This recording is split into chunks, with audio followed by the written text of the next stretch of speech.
Salam jumpa teman-teman ibu bapak sekalian, salam budaya. Saya Lono Simatupang senang bisa bertemu dengan ibu bapak dan juga teman-teman semua di dalam rangka perayaan Lustrum ke-6 atau Dies Natalis ke-30, program studi yang kita cintai bersama ini, pengkajian seni pertunjukan dan seni rupa di Sekolah Pascasarjana UGM. Baik teman-teman, saya ingin melanjutkan apa yang sudah disampaikan oleh Ibu Tata, ya, dan juga oleh Pak Budi Irawanto yang sebelumnya, dengan mengajak teman-teman untuk memikirkan dan juga membahas bersama-sama beberapa hal yang terkait dengan apa yang kita pelajari selama kita berada di dalam masa pandemi ini, gitu. Jadi kalau Pak Budi Irawanto tadi mungkin sudah membicarakan, mengajak kita berpikir, mendiskusikan gitu ya, kira-kira topik-topik apa saja yang bisa dielaborasi ya terkait dengan masa pandemi yang kita alami bersama begitu.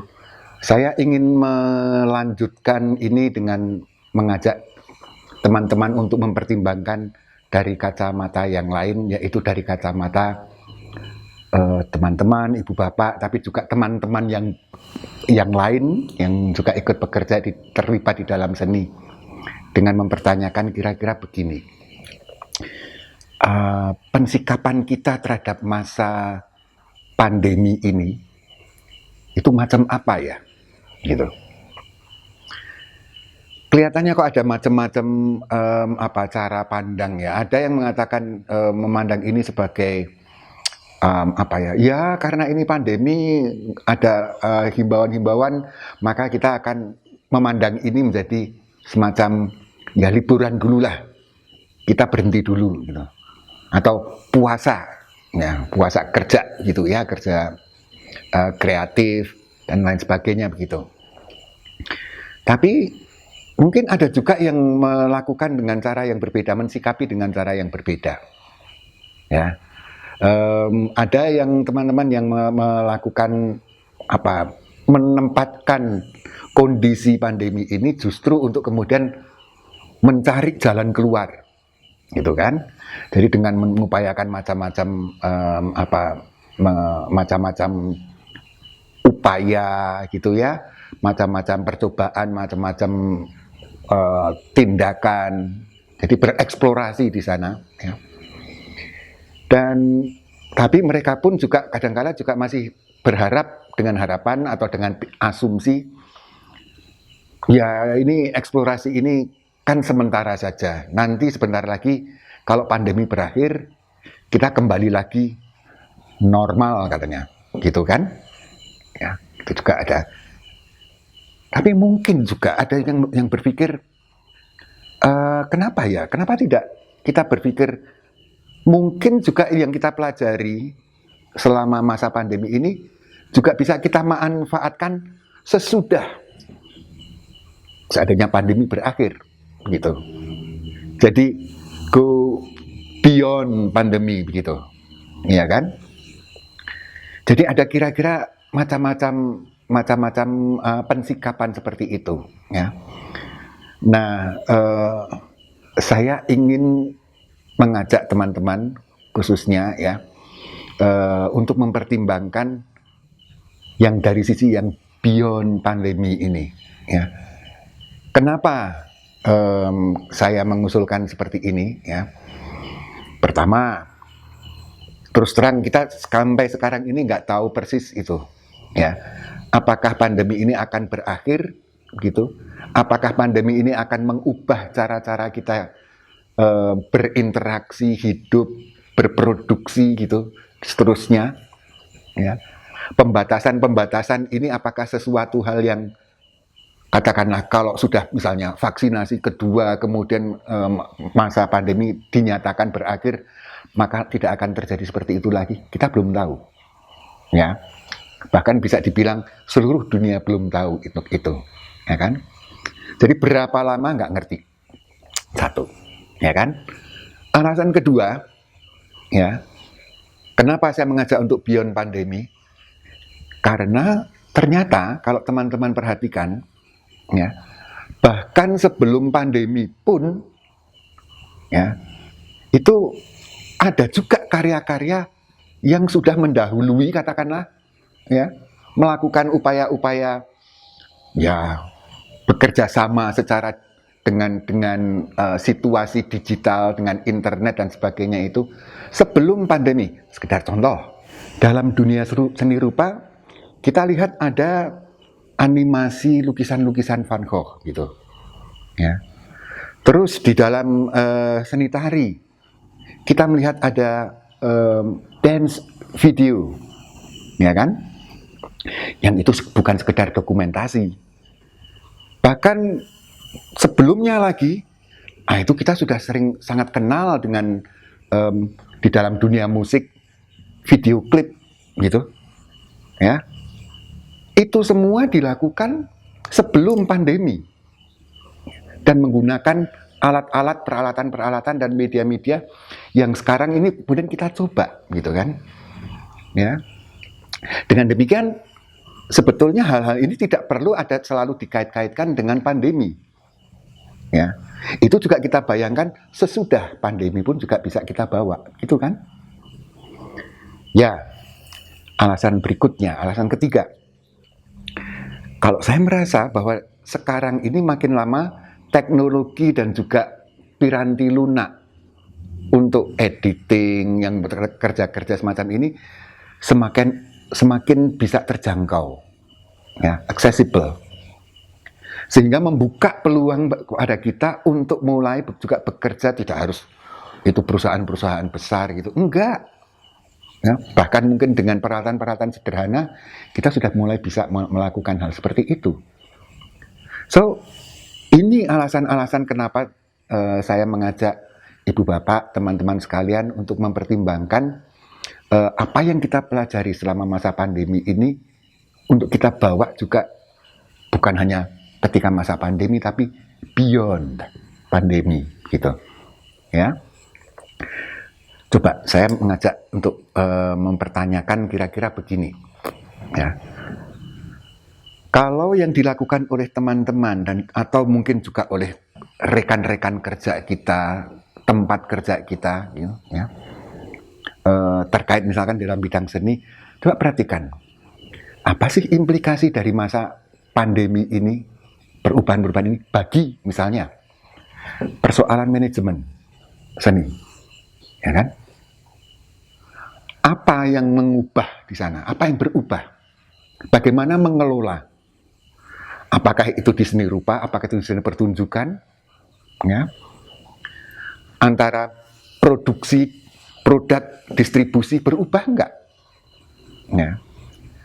Kemudian juga kalau kita mempertimbangkan itu terkait dengan misalkan orang membicarakan perkara dimensi ekonomis dari seni. Bagaimana kita bisa memperoleh keuntungan finansial dari itu, ya. Apakah kemudian kita menyerah begitu saja? Enggak, ternyata. Kan ada macam-macam cara yang kemudian ditempuh oleh teman-teman dengan segala macam keterbatasannya, ya, dengan entah itu kemudian membeli semacam keywords atau apa untuk bisa melihat di platform media sosial tertentu, membayar tertentu begitu. Atau bahkan juga ada dengan cara ya ngundang, tapi kemudian ngundangnya itu pakai live streaming begitu, ya, membayar untuk live streaming. Bisa juga seperti itu, ya. Ada berbagai macam kemungkinan. Jadi kalau seperti itu di dalam manajemen pun juga ada satu persoalan-persoalan yang mungkin terkait dengan bagaimana pengertian event itu, ya kan? Event live, ya, dan juga event yang live streaming, gitu. Yang kemudian kalau live streaming ini kemudian melebarkan ruang, ya, bisa menjangkau kemana-mana, ya. Oke. Ada persoalan yang lain, itu berkait dengan manajemen. Ada persoalan yang lain. Misalnya pendidikan. Kalau untuk teman-teman ibu bapak dan yang kemudian bekerja di dalam pendidikan, bagaimana dengan pendidikan? Kita tahu bahwa di dalam pendidikan itu seni itu mempunyai dimensi praktikal gitu ya. Tetapi kemudian di masa pandemi ini kita seolah-olah dipaksa untuk menegosiasikan itu, ya kan? Tapi coba ibu bapak dan teman-teman perhatikan, bukankah sudah banyak praktek-praktek bahkan juga sebelum pandemi, ya, anak-anak kita dan juga banyak orang yang belajar dari nonton platform media sosial tertentu, gitu kan? Apa yang bisa dipelajari dari sana? Itu juga ternyata media belajar, cuma persoalannya barangkali mungkin ada dimensi-dimensi tertentu yang dari kacamata pendidikan seni, itu harus bukan seperti itu. Sebab yang di dalam platform media itu tidak secara khusus dirancang untuk belajar, media belajar. Ya kan? So, apa yang terjadi dengan itu? Bagaimana kemudian yang terjadi di dalam persoalan-persoalan? Nah, ini juga bisa dibawa untuk ke masa yang bahkan sesudah pandemi, gitu kan? Teman-teman juga ada yang bekerja di dalam bidang kebijakan, ya, entah itu di pemerintahan, entah itu di lembaga, gitu ya. Dan kemudian mau memikirkan juga perkara bagaimana kebijakan ini dalam zaman sekarang, kebijakan itu disupport oleh data, harus bisa dipertanggungjawabkan secara datanya kayak apa, gitu kan.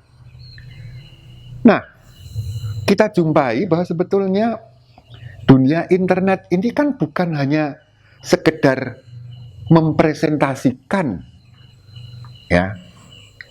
Ini beda dengan dunia yang fisikal, yang misalkan seni pertunjukan, yang kemudian sekali habis. Dunia internet itu jangan lupa, itu merekam kan, itu tersimpan. Bahkan orang bilang sekali masuk di dalam internet tidak akan pernah hilang itu, ya kan? Bisa dilacak jejaknya. Itu banyak sekali itu big data itu kalau di dalam dunia internet itu. Bagaimana kita mengambil kebijakan itu memanfaatkan hal-hal seperti ini? Ya, itu masa depan kita kayak apa? Ya, apakah kita bisa mengolah? Barangkali sekali lagi teman-teman pun juga pernah mempunyai pengalaman-pengalaman hal seperti itu, yang tidak hanya berguna ketika di masa pandemi, tapi bahkan sesudah pandemi pun juga, wah iya ya, kita tetap berurusan dengan bagaimana mempertanggungjawabkan ini secara data, gitu ya, dengan data-datanya. Mari kita gunakan, gitu. Ada satu lagi, yaitu perkara, ya, entah itu yang namanya pengkajian. Pengkajian pun juga seperti itu, ya. Data-data itu bisa kita peroleh juga data-data dari dunia internet kan, ya. Kita kalau misalkan ada teman-teman entah itu membuat skripsi atau tesis atau apa, kita memanfaatkan juga peluang-peluang itu. Tidak seharus semuanya itu ada berupa yang perjumpaan-perjumpaan fisik, ya. Ada yang kita pelajari pada masa pandemi yang nantinya di dalam, ketika katakanlah pandemi berakhir atau beyond pandemi, itu tetap bisa kita pakai kan, ya. Entah itu berwawancara lewat berbagai macam media platform gitu kan, bisa. Kita juga memperoleh visual-visual tertentu, audio tertentu, ya, bisa juga seperti itu.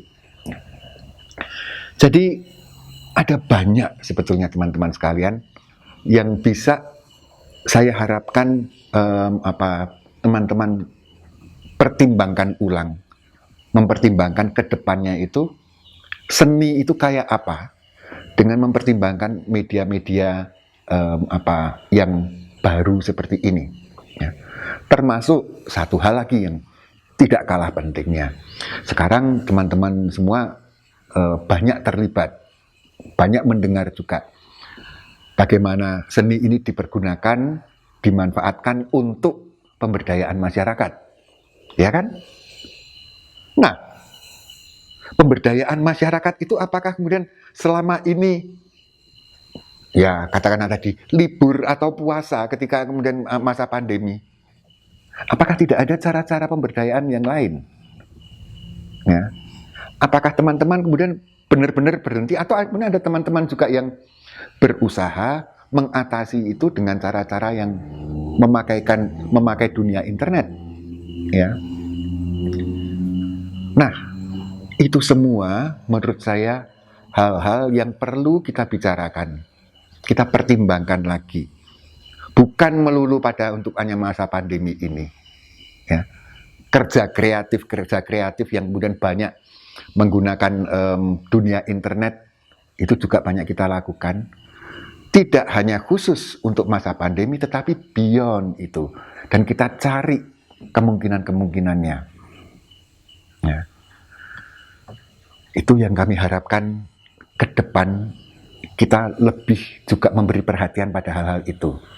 Bukan berarti bahwa kita meninggalkan yang fisikal, yang luring, bukan seperti itu. Tapi mari kita juga melihat bagaimana luring dan yang daring ini bisa jalan bersama-sama, saling melengkapi. Begitu. Kenapa? Itu perlu kita lakukan ke masa depan. Saya kok percaya pada sesuatu yang pernah kita ungkapkan, yang pernah kita bicarakan menjadi tema pada pertemuan-pertemuan dan diskusi yang lalu pada lustrum ke-5, yaitu daya seni. Kita semua percaya, saya yakin ibu bapak, teman-teman sekalian, terutama yang terlibat di dalam dunia seni, percaya bahwa seni itu punya daya. Ya. Dan daya ini adalah daya-daya untuk mengubah cara kita mengalami dunia ini. Ya. Termasuk juga daya-daya seni ini adalah, saya bayangkan ya, dia akan melampaui keterbatasan teknologi. Ya. Kalau kita sekedar pelaku-pelaku seni, kerja-kerja seni itu kemudian sekedar menggunakan teknologi, nah itu ya kita jadi di bawah atau dikangkangi oleh seni. Tetapi saya percaya, sebagaimana teman-teman yang lain juga melakukannya barangkali, teknologi-teknologi ini kemudian di tangan pekerja kreatif itu tidak sekedar digunakan, tapi digunakan secara kreatif, dimanipulasi di sini, di situ, ya. Bahkan barangkali sesuatu yang tidak pernah terpikirkan oleh para pembuat teknologi itu sendiri,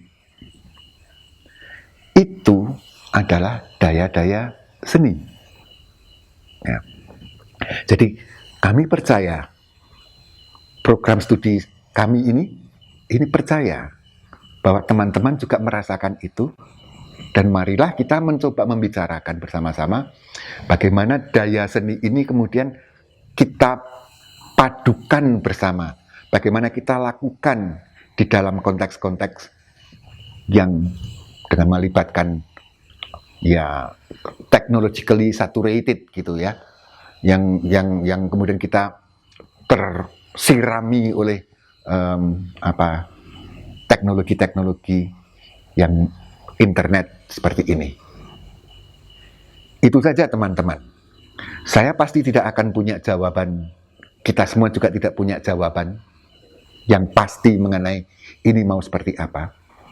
Tetapi ini adalah ruang terbuka yang perlu kita eksplorasi bersama, karena kita percaya bahwa seni itu masih selalu punya dayanya. Terima kasih. Nanti kita lanjutkan di dalam tanya jawab dan diskusi kita. Terima kasih.